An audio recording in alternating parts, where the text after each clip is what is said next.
Hello mga amiga, magtulat ang isda karong hapon na. Oh, itong isda pampano.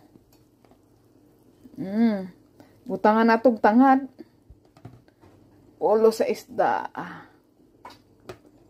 Amin na kain ni.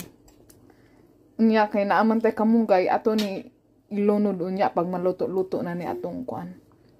Tinulang isda. Naabot tay okra. Okay na kayong atong panihapon.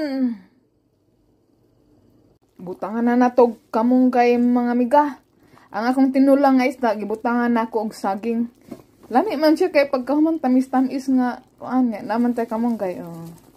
Sa gula na atog kamunggay ang atong tinula. Lami na kaini kay napay tanglad. Pag maani butangan nato og okra. Hala makahigop tag sabaw ba. Na mga gulay-gulay. Okay na kaini. Okra pagkasunod. Og ato nang sagulan og okra.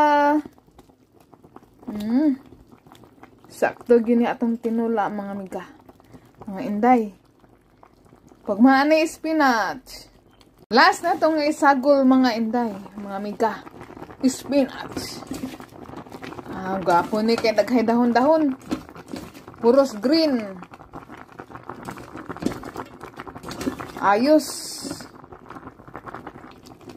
O nga ni, luto na mga amiga, intay. Sus, lamian nagkikain sa sabaw.